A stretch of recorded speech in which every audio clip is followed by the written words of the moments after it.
Aujourd'hui, le vrai sujet, c'est le sujet du développement de l'Afrique, mais d'un développement en termes d'infrastructures énergétiques, d'infrastructures ferroviaires, routières, et donc de développement d'une Afrique qu'on doit désenclaver et nourrir. Et il faut rouvrir ce vieux rêve, justement, d'Alger au Cap, et d'avoir justement ces grands axes qui permettront à l'Afrique de respirer et de se structurer, permettre un développement endogène de l'Afrique avec un modèle écologique et numérique. Et l'Afrique est en train, elle est en train de toute façon de passer des étapes. On le voit sur le numérique. Il faut aussi l'aider à le faire sur le plan environnemental et en s'appuyant sur des partenaires qui ne sont pas classiquement les nôtres.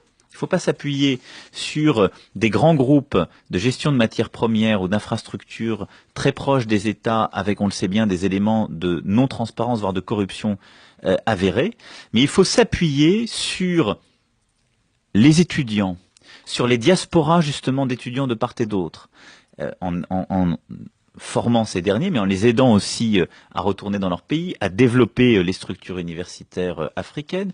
Il faut s'appuyer sur les femmes, qui sont un élément de transparence et de la modernisation et de la transformation des sociétés africaines. Il faut s'appuyer sur l'entrepreneuriat, dans tous les secteurs, mais en particulier dans le numérique. Et vous avez une vitalité économique et sociale africaine qui est là, qui ne demande qu'une chose, c'est l'aggiornamento de notre mode d'action. Et donc, on doit sortir là aussi, si je puis dire, de la rémanence en quelque sorte de la France-Afrique pour avoir une autre forme de diplomatie, de transformation africaine.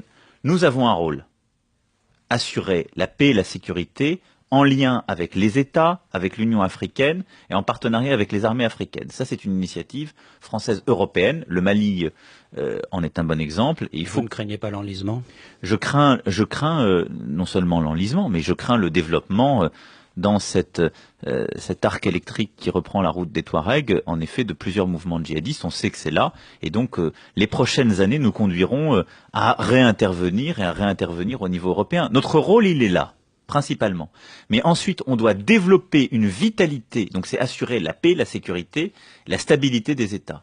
Mais on doit ensuite s'assurer des conditions d'une vitalité démocratique, entrepreneuriale et sociale, et ça passe par un aggiornamento complet de notre politique africaine. C'est ça que j'ai appelé les routes de la liberté et de la responsabilité. Et donc, je veux plus que le chemin de l'Afrique vers l'Europe soit un chemin de nécessité, où des gens fuient, ou des famines, ou des troubles climatiques, ou des troubles politiques, ou économiques pour essayer de survivre. Je veux que ce soit un chemin choisi, mais ce qui suppose le développement africain. Alors dans ce cadre-là, je veux que nous ayons une stratégie française et européenne, ambitieuse en termes d'aide publique au développement, responsable et évaluée, beaucoup plus qu'on ne le fait aujourd'hui, en termes de résultats et de traçabilité des fonds, et avec un dialogue exigeant avec les responsables africains.